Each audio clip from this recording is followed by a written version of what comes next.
Greetings all and welcome.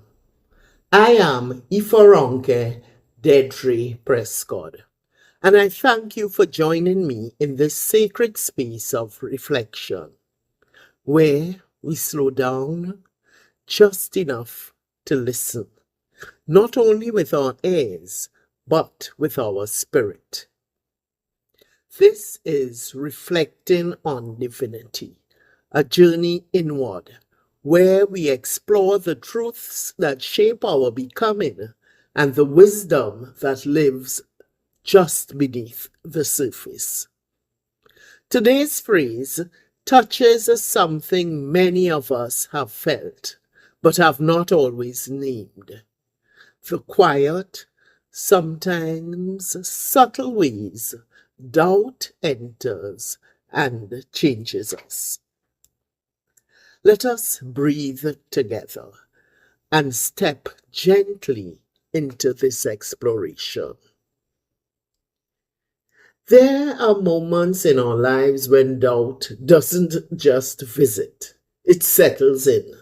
It pulls up a chair at the table of our becoming and starts whispering, not with accusations, but with questions that do not belong to us. Are you sure? Is this the right path? What if they are right and you are wrong? Slowly, quietly, we begin to listen. And soon the path that once felt clear becomes clouded.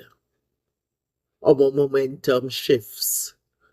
Our original stride fumbles. This is the ripple effect of doubt.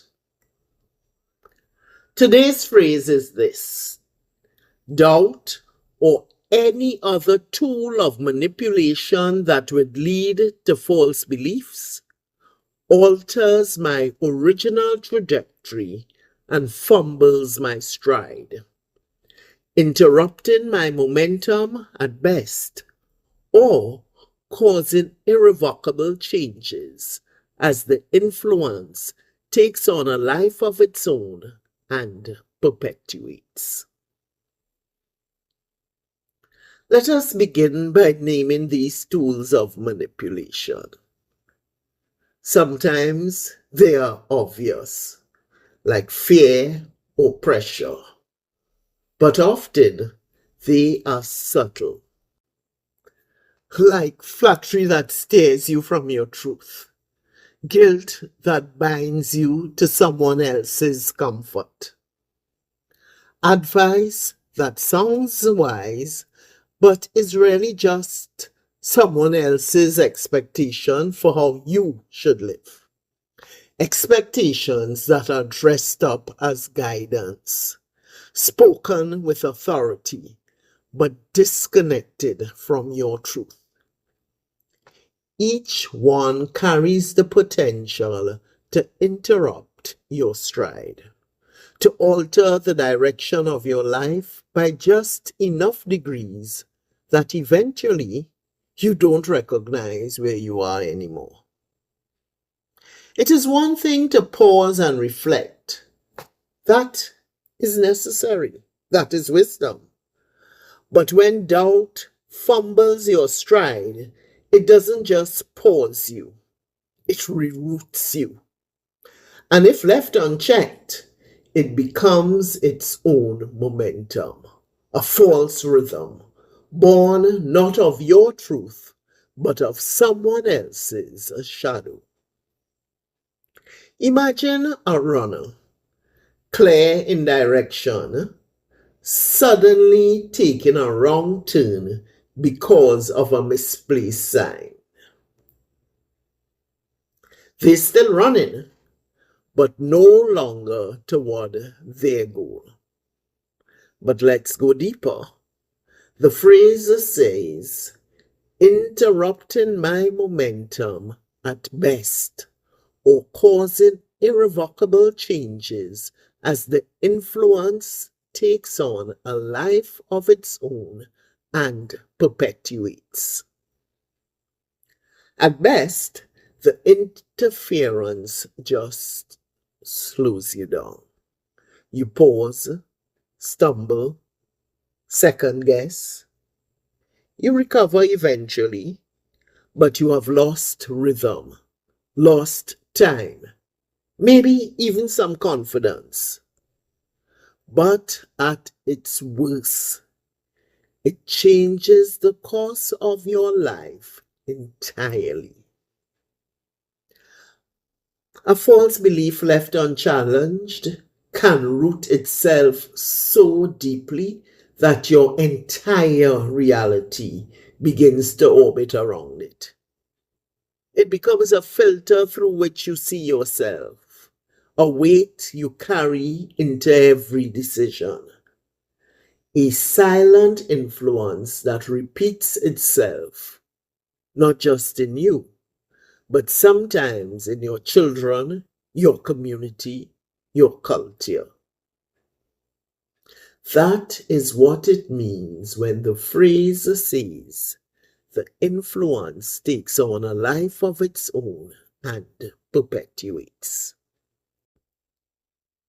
And that is why this work of noticing, pausing, reclaiming is so essential.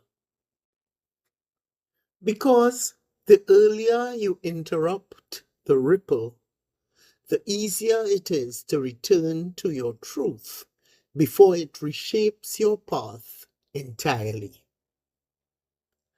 This is not just personal, this is ancestral, cultural, global.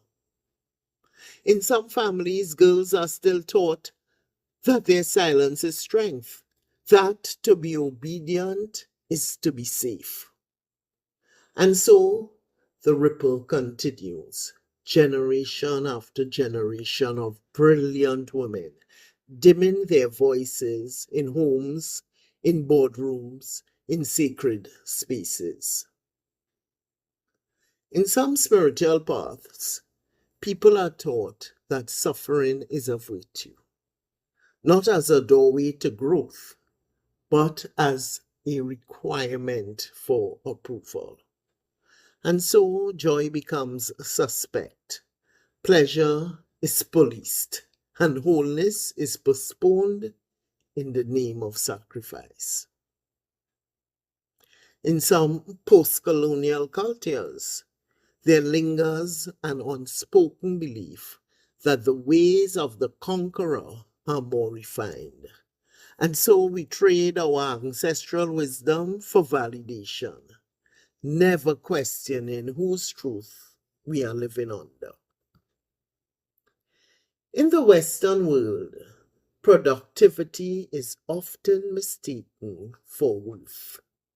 And so rest feels guilty. Stillness feels wasteful. The body becomes a machine. The soul is asked to wait.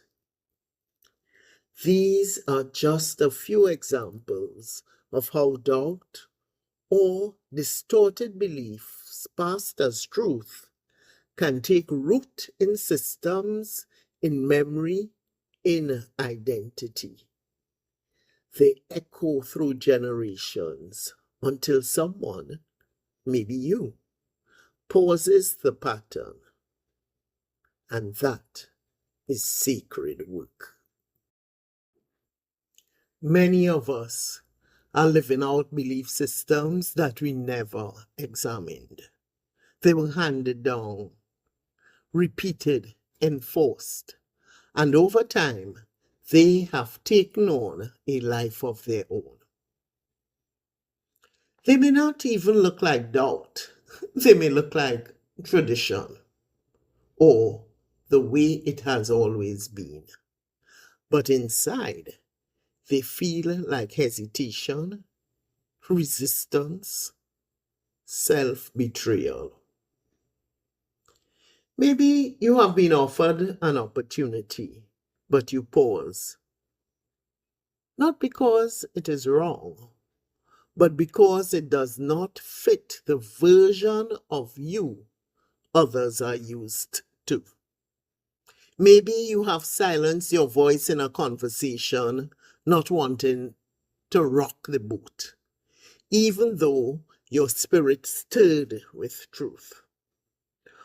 Or maybe you have gone along with something, smiling, nodding, while a quiet voice inside whispered, "This is not me." And sometimes, when that voice rises, we feel disloyal. Disloyal to family, to tradition, to a belief system we once found comfort in. We start to question not just our choices, but our very sanity. Am I just being rebellious? What if I am wrong? Who do I think I am to know better? We were not taught to listen to the voice of spirit within us. We were taught to seek confirmation from outside. And so we hesitate even when our soul is clear. But the whisper is real. And the more we honor it, the clearer it becomes. So I invite you to pause here and ask yourself, where in your life have you absorbed doubt from others? What belief are you living by that might not be your own? Have you altered your stride just to make someone else more comfortable? Even just asking the question brings power back to your hands. Now take a moment. Stand up if you can. Feel your feet grounded on the earth and take one solid step forward. Physically, deliberately, say out loud or in your mind, I reclaim my stride. I return to my rhythm. I trust my knowing. Because you can. Even if the ripple has traveled far, you can return to stillness, to clarity, to your divine momentum. Doubt does not have to derail you. Even when your stride has been fumbled, the truth of who you are is never lost, only waiting to be remembered. So pause, breathe, return. The ripple may have started without your consent, but your return is always your choice. Thank you for reflecting with me today. Until next time, keep choosing your path, your truth, your stride.